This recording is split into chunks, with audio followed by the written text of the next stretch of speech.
مسلمانوں کی حالت پر ذات رحم کرے۔ آج تک ان مسلمانوں نے صحیح طلاق نہیں دی۔ جتنے میرے پاس حضرت نالائق پڑھے لکھے جاہل کہ طلاق دینے کا طریقہ تو سیکھ لو، اگر بدقسمتی سے دینے کا وقت آ گیا تو صحیح طلاق دو جس سے پھر کوئی الجھن نہ پیدا ہو، راستے بھی کھلے رہیں۔ اب آپ بھی سن لیں، پہلی بات تو یہ ہے کہ جو رخصتی سے پہلے طلاق ہے نا، یہ 3 کی ضرورت نہیں، منہ سے آپ نے کہا طلاق، 1 سے نکاح اسی وقت تھا، نہ کوئی عدت ہے، اسی وقت بچی دوسرا نکاح کر سکتی، وہ گھر میں گئی نہیں، عدت کیا اس نے گزارنا، یہ جس کی رخصتی نہیں۔ باقی جو گھر میں آباد ہوئی نا، ایک پابندی تو بیٹا دین نے لگا دی، کتنی معقول باتیں، کاش یہ مرد بھی سمجھ لیں کہ گھر اجڑے کو۔ پہلی پابندی یہ ہے کہ اگر ایام ہے نا، منتھلی کورس ہے، آپ طلاق نہیں دے سکتے، بالکل حرام ہے، اور وہ طلاق کوئی طلاق نہیں، عورت ناپاک کے کیوں طلاق دے رہا؟ حیض میں طلاق نہیں، کتنا چیک ہے کہ رک جاؤ۔ اگر ان دنوں میں وہ چڑچڑی بھی ہوئی ہے تو بیچاری نیند بیمار ہوتی ہیں، وہ حالت ہی ایسی ہے، کیوں غصہ کرتے ہو؟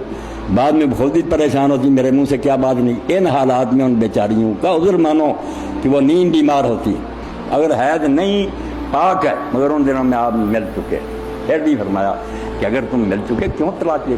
ابھی ملے اور طلاق کی کوئی وجہ نہیں، یہ تمہاری جذباتی بات معلوم ہوتی ہے، طلاق نہیں دے سکتے۔ اتنی پابندی کہ حیض میں نہیں، حیض نہیں دی اور تم ملے ہو نہیں دے سکتے، صبر کرو، اگلا حیض آئے گا اور اس کے بعد پاک ہوئی پھر، اور پھر طلاق بھی ایک ہی دے سکتے ہو، زیادہ نہیں دے سکتے۔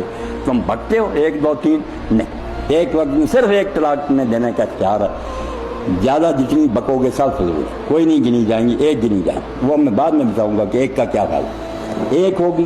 اور یہ بھی پابندی ہے جو کبھی خیال نہیں کرے کہ 2 عادل آدمی وہاں تھے، نمازی دیندار بندے اس وقت موجود تھے جب تم نے طلاق دی، گواہ بنائے یا گھر بیٹھے طلاق کر دی، وہ بھی کوئی طلاق۔ ایسے 2 نیک آدمی ڈھونڈو، ان کے سامنے طلاق دو، وہ شاید تمہیں سمجھا ہی دیں۔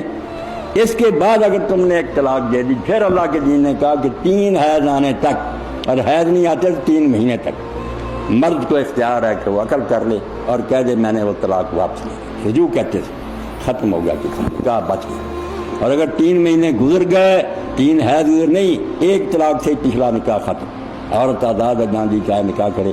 مگر یہ راستہ اب بھی کھلا کہ اگر وہ دوبارہ راضی ہو جائیں دونوں، 3 مہینے تک تو مرد کے پاس یہ پاور تھی کہ وہ کہہ دیتا میں نے طلاق، اب وہ نہیں، اگر بچی پھر راضی ہو دوبارہ نکاح ان دونوں کا ڈائریکٹ ریوائز، کوئی الجھن نہیں، کوئی حلالہ نہیں، پھر بٹھائیں گے نکاح کرنے، جو اسلام کا طریقہ۔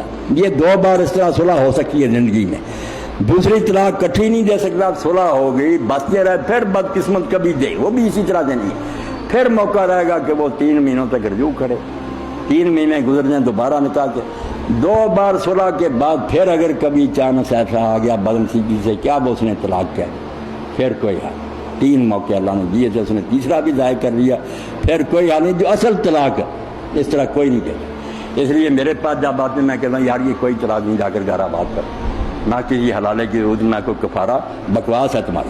طلاق وہ ہے جو حیض میں نہ ہو، پاک ہے تو جمع نہ کیا ہو، گواہ 2 موجود ہوں، 1 وقت میں 1 دے، یہ پابندی۔ ایسی طلاق دو گے پھر اسلام کی طلاق ہے، ورنہ سب بکتے رہتے ہو تم دن رات، کچھ فائدہ نہیں۔ تو اسلام کو کوئی سمجھے بیٹا یہاں کوئی الجھن نہیں، واپس لینے کا موقع ہے، اگر وقت گزر بھی جائے دوبارہ نکاح اپنا کر سکتے ہیں، پھر نئے حق میں حق۔ نادانی سے ہم نے دین کو مخول بنا دیا، توبہ۔